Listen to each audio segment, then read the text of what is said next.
नमस्कार, स्वागत है आपका बुलेटिन के special segment CM highlights today में। मैं हूं आपके साथ शिवा। देखिए हमारे साथ कि कैसे मुख्यमंत्री मोहन यादव की पहलें मध्य प्रदेश को बदल रही हैं। Mohan moves, MP improves.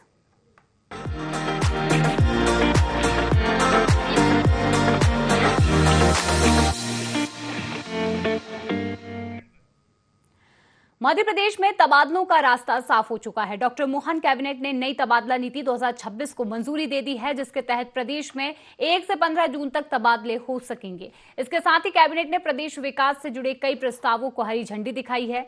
MSME मंत्री चैतन्य कश्यप ने बताया कि मुख्यमंत्री डॉक्टर मोहन यादव बस्तर में क्षेत्रीय परिषद की बैठक में शामिल हुए। गृह मंत्री अमित शाह ने मध्य प्रदेश के डीजीपी सहित पुलिस अधिकारियों को सम्मानित भी किया है। तो वहीं नक्सल मुक्त भारत के तहत मध्य प्रदेश ने दिसंबर 2025 में ही लक्ष्य हासिल कर लिया है।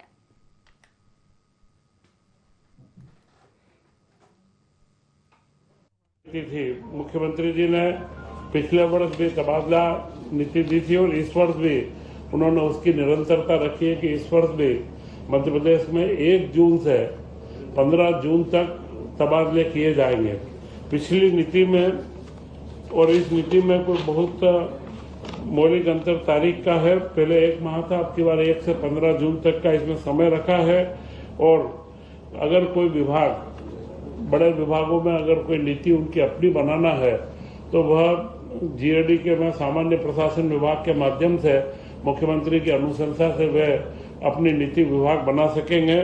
और जो अभी वर्तमान में A+ के जितने भी मुख्यमंत्री जी के निर्देश हैं, उनको सारे विभागों को निर्देश दिया है कि 31 मई तक उनको पूर्ण कर ले, जिससे बाद में विभागीय ट्रांसफरों के अंदर कोई दिक्कत नहीं आए। पूर्व वाली नीति अभी भी लागू है। 200 कर्मचारियों, 200 अधिकारी कर्मचारियों तक के विभाग को 20% और 200 से 1000 तक 20+, जो 200 से 800 में करीब 15% और उसके पश्चात 2000 तक, 1000 से 2000 के बीच में उनका अतिरिक्त जो गुणांक निकलेगा, जो जोड़ आएगी, उसको जोड़ते हुए 10%, 1000 से 2000 में, और 2000 से अधिक के विभागों में 5% के ट्रांसफर किए जाएंगे। और त्रिशा शर्मा के परिजनों ने आज मंत्रालय में डॉक्टर मोहन यादव से मुलाकात की। मुख्यमंत्री ने त्रिशा शर्मा के परिजनों को हर संभव मदद का भरोसा दिया है। वहीं त्रिशा शर्मा के परिजनों ने सीएम से मामले की जांच के लिए सीबीआई को पत्र लिखने की बात भी कही है। बता दें कि इस मामले में दोबारा पोस्टमार्टम कराए जाने पर जिला कोर्ट में भी आज सुनवाई हुई थी। तो वहीं राज्य सरकार ने इस मामले में निष्पक्ष जांच का भरोसा दिलाया है। त्रिशा शर्मा के परिजनों ने सीएम डॉक्टर मोहन यादव से मुलाकात की। सीएम डॉक्टर मोहन यादव ने परिजनों को हर संभव मदद का आश्वासन भी दिया है। इतना ही नहीं, बल्कि परिजनों ने सीएम से इस पूरे मामले की सीबीआई जांच की बात भी कही है। अब राज्य सरकार ने मामले में निष्पक्ष जांच का भरोसा दिया है।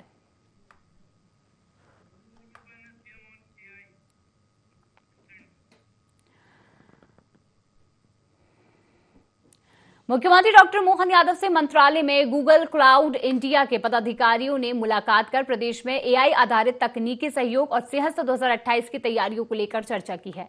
बैठक में प्रशासनिक दक्षता बढ़ाने, भीड़ प्रबंधन, ट्रैफिक संचालन, नागरिक सुरक्षा और आपातकालीन सेवाओं को अत्याधुनिक तकनीक से सशक्त बनाने पर मंथन हुआ। बैठक में जानकारी दी गई कि मध्य प्रदेश सरकार और गूगल क्लाउड इंडिया के सहयोग से इंदौर में सेंटर फॉर एक्सीलेंस स्थापित किया जाएगा, जिसके लिए जल्द ही MOU साइन होगा। और इस सेंटर से 10,000 से अधिक AI डेवलपर्स जुड़ेंगे, जो कि मध्य प्रदेश सहित देश और साउथ ग्लोबल को रियल टाइम टेक्निकल सपोर्ट भी देंगे। गूगल क्लाउड इंडिया के अधिकारियों ने कहा है कि सेहत 2028 को सुरक्षित, सुव्यवस्थित और विश्व स्तरीय आयोजन बनाने के लिए हर संभव तकनीकी सहयोग दिया जाएगा।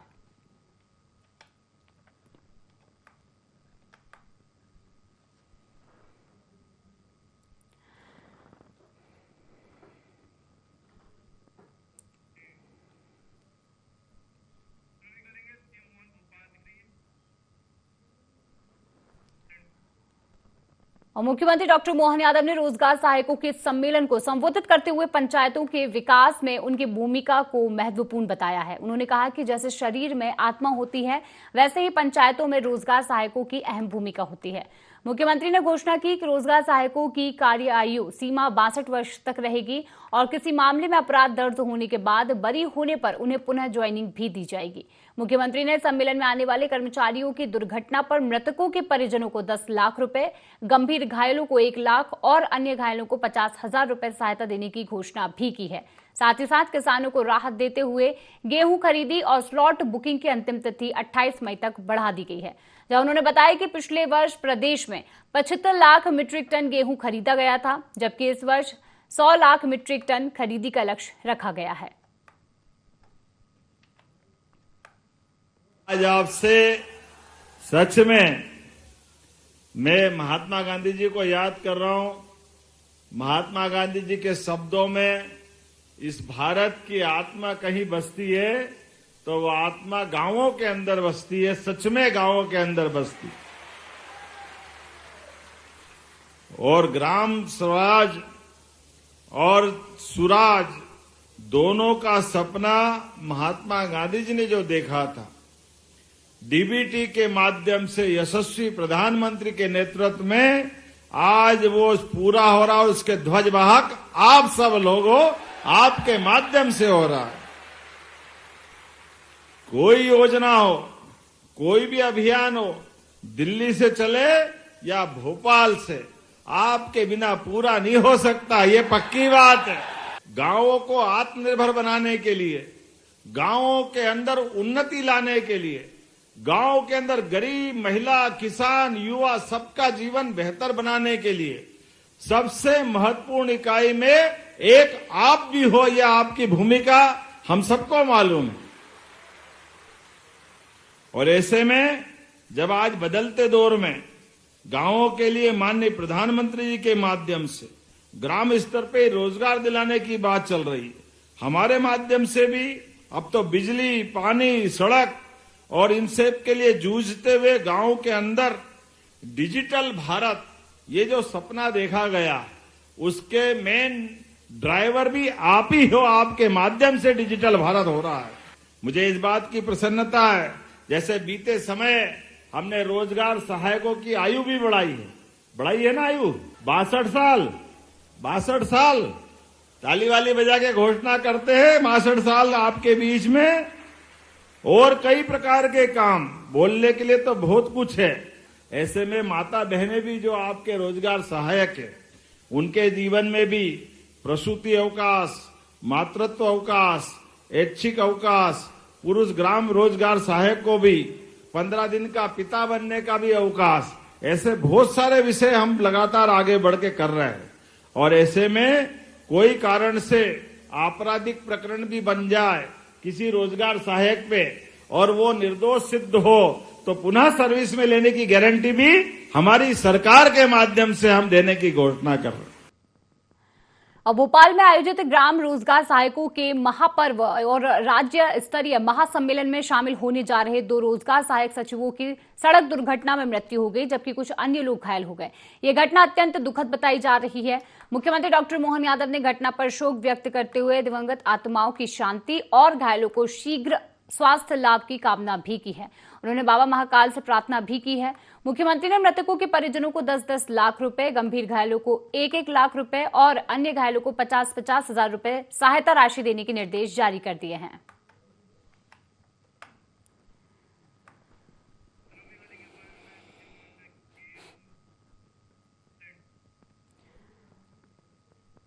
और मुख्यमंत्री डॉक्टर मोहन यादव ने गेहूं खरीदी की अंतिम तिथि बढ़ाने की घोषणा करते हुए कहा है कि अब प्रदेश में 28 मई तक गेहूं की खरीदी की जाएगी। उन्होंने बताया कि मध्य प्रदेश देश में सर्वाधिक गेहूं खरीदी करने वाला राज्य है। मुख्यमंत्री ने कहा है कि इस वर्ष गेहूं खरीदी का लक्ष्य 75 लाख मीट्रिक टन से बढ़ाकर 100 लाख मीट्रिक टन किया गया है, जिसकी खरीदी सरकार के माध्यम से की जा रही है। पहले गेहूं खरीदी की अंतिम तिथि 23 मई थी, जिसे अब बढ़ाकर 28 मई कर दिया गया है।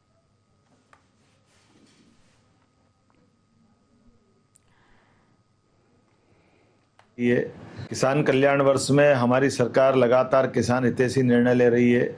मुझे इस बात की प्रसन्नता कि हमने अपना ही रिकॉर्ड तोड़ करके गेहूं खरीदी में बीते वर्ष 75 लाख टन गेहूं खरीदा था। इस साल हम लगभग 100 लाख टन के साथ अपनी खरीदी पे आगे बढ़ रहे हैं। और अभी तक जो मुझे जानकारी आज तक मिली है, और अभी तक 91 लाख अर्थात 91 लाख मीट्रिक टन गेहूं को हमने परचेस कर लिया है। ऐसे में 23 तारीख का समय पूर्व निर्धारित था। मुझे किसानों की ओर से बताया गया कि स्लॉट जिनने बुक कर लिए, लेकिन लाइन लंबी लग रही है, तो किसानों के लिए और गुंजाइश देते हुए हमने कहा जिनके भी स्लॉट बुक हुए हैं ऐसे सभी किसानों से हम माल खरीदेंगे। इसलिए उसकी तारीख 23 तारीख से बढ़ाकर 28 मई तक करने की मैं घोषणा कर रहा हूं। हमारे अपने कमिटमेंट है किसानों के साथ, हमारी अपनी ये किसानों हितैषी सरकार है। किसानों के लिए किसान, गरीब, महिला, युवा, यशस्वी प्रधानमंत्री के नेतृत्व में हम चारों वर्गों की चिंता करते हैं। ऐसे में आप किसान भाई बहनों से मैं निवेदन करना चाहूँगा कि आप चिंता मत करो, आपके गेहूं का हमने जो स्लॉट दिया है उस स्लॉट में सबको खरीदने का प्रबंधन हम कर रहे हैं। यद्यपि हम सब भी जानते हैं कि वैश्विक चुनौती के आधार पर गेहूं भंडारण के लिए भी हमको बहुत चुनौती है। बारदान खरीदने के, बारदान लाने की वो भी एक चुनौती है, मौसम की भी चुनौती है और ट्रांसपोर्टेशन की भी चुनौती है। लेकिन उसके बावजूद भी हमने कहा कि हमने भंडारण की क्षमता बढ़ाई, वेयर हाउस जितनी क्षमता से भरते थे उसको भी और ज़्यादा भरने के लिए हमने उनको अनुमति दी है। और हम अपनी इस प्रतिबद्धता के प्रति पुनः कटिबद्ध हैं कि हम अपने किसानों का गेहूं अपने खरीदी केंद्रों पर आकर के उनको 2625 का दाम देंगे। मेरी अपनी ओर से किसान भाई बहनों को 28 तारीख तक जिनके स्लॉट बुक हुए हैं उनको खरीदे जाने की घोषणा करने की। और सीएम डॉक्टर मोहन यादव आज जो भोपाल से लखनऊ के दौरे पर गए, जहां सीएम कई कार्यक्रमों में शामिल होंगे। सीएम अपर्णा यादव के घर पर भी पहुंचे, जहां सीएम ने प्रतीक यादव को श्रद्धांजलि दी। बता दें कि लखनऊ पहुंचे सीएम डॉक्टर मोहन यादव, कई कार्यक्रमों में वे शामिल होंगे और साथ ही साथ सीएम अपर्णा यादव के घर भी पहुंचेंगे। सीएम ने प्रतीक यादव को श्रद्धांजलि भी दी है।